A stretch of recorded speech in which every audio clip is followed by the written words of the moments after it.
Let's be honest about something. You've tried fighting this before. Willpower, cold showers, blocking apps, making promises at midnight that crumble by noon. And every time you fail, the shame spiral begins. You tell yourself you're weak, broken, that everyone else has figured this out except you. But here's what nobody explains. You're not losing because you're weak. You're losing because you're fighting wrong. The samurai faced the same human drives you face. Same biology, same pull toward pleasure, same temptation to escape discipline. But they developed something different. Not suppression, not denial, transformation. 3 rules. Let me show you how they thought about this. Rule 1. Know your enemy's true name. In Bushido, there's a foundational teaching. You cannot defeat what you don't understand. Most people call their problem lust, but that word hides more than it reveals. Let me ask you something. When the urge hits, what's actually happening? Not on the surface, underneath. Are you actually driven by physical need, or is it something else wearing a mask? Loneliness, boredom, stress, feeling powerless in some area of life, wanting escape from something you don't want to face. 9 times out of 10, what we call lust is actually unmet emotional need looking for the fastest exit. The samurai practiced seishin tanren, spirit forging, deep self-examination, not to judge themselves, but to understand the terrain of their own mind. They asked, what is the real enemy here?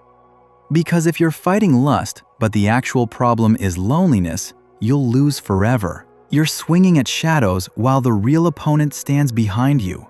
So before anything else, get honest. When does this hit hardest? What situation triggers it? What feeling comes right before? Late nights alone? After conflict? When you feel unappreciated?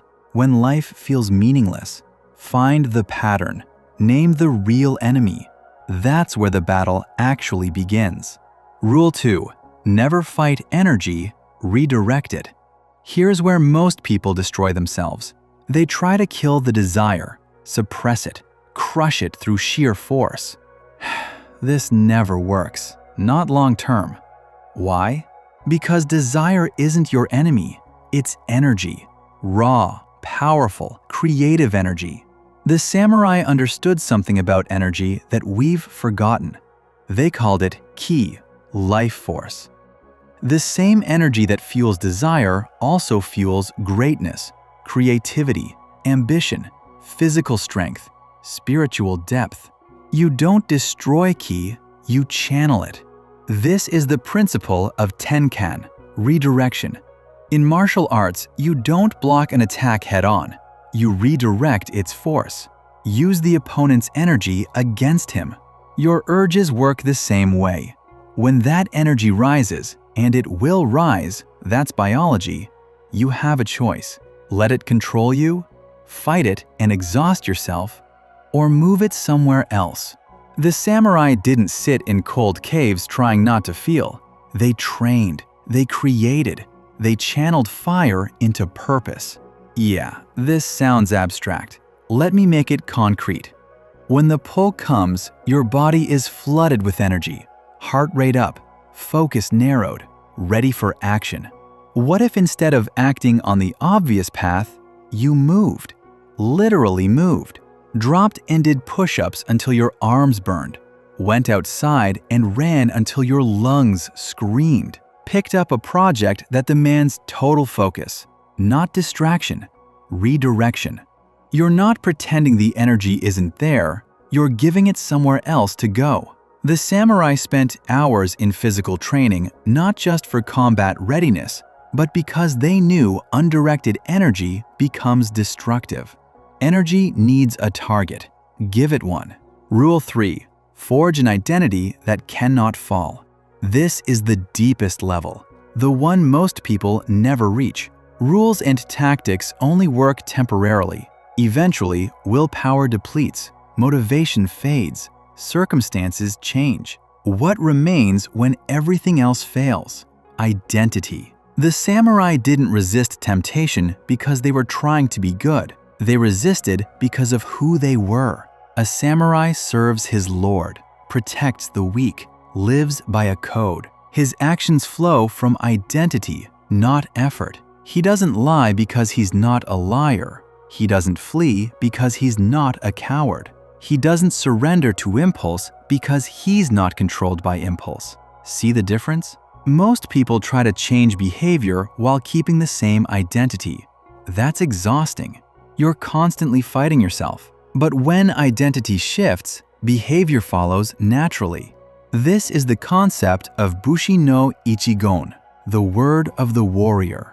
A samurai's word was unbreakable, not because breaking it had consequences, but because a samurai simply didn't break his word. It was definitional. So here's the question: who are you becoming? Not what are you trying to stop doing? Who are you becoming? A man who is controlled by his urges, or a man who has mastered himself? This isn't about shame, it's about decision. Every time you choose discipline, you're casting a vote for one identity. Every time you surrender, you're casting a vote for another. The votes accumulate. Eventually, one identity wins. The samurai knew, you become what you repeatedly do. So they chose the repetitions carefully. There's a teaching from Yamamoto Tsunetomo, author of the Hagakure. He said, a samurai must make decisions within 7 breaths. Why? Because hesitation invites weakness. The longer you linger in temptation, the stronger it grows. When the moment comes, and you know exactly what moment I mean, you have about 7 breaths before rationalization begins. The excuses start. Just this once. You deserve it. Tomorrow, you'll be stronger. Nobody will know. Within 7 breaths, decide. Not from willpower, from identity. This is not who I am. Then, move. Redirect the energy. Do something physical. Get out of the environment. Call someone.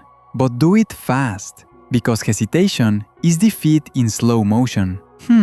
Let me tell you why this matters beyond the obvious. This isn't really about lust, not ultimately. It's about whether you can trust yourself.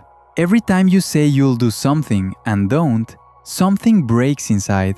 Small crack, then another. Eventually, you stop believing your own words. That erosion is worse than any single failure, because now you've lost yourself. The samurai protected their word above everything, because they understood. A man who can't trust himself cannot be trusted by others, and he cannot accomplish anything requiring sustained effort. Self-trust is the foundation. Every time you hold the line, you rebuild it. Every time you redirect instead of surrender, you prove something to yourself. Not to anyone else, to you. And that proof accumulates into something unshakable. Let me bring this together. Rule 1. Know the real enemy. Lust is usually a symptom. Find what's underneath, the loneliness, the stress, the emptiness, and address that directly. Rule 2. Redirect, don't suppress. Energy cannot be destroyed. Channel it into training, creation, purpose. Give it somewhere worthy to go. Rule 3. Forge identity. Stop trying to change behavior with willpower. Decide who you are. Let actions flow from that decision. 3 rules. Simple to understand, difficult to master. But the samurai didn't expect mastery overnight. They expected shugyo, daily training, falling and rising, getting closer with each attempt. You're not supposed to be perfect, you're supposed to be relentless. One last thing. If you've been losing this battle for a while, hear me. Shame is not the answer. Shame keeps you stuck in cycles. You fail, you hate yourself, you seek comfort, you fail again. The samurai didn't wallow in shame. They acknowledged failure, learned the lesson, and moved forward. Tomorrow is clean. Hell, the next breath is clean. You're not your past failures. You're your next decision. Make it count. If this one hit different, you know what to do.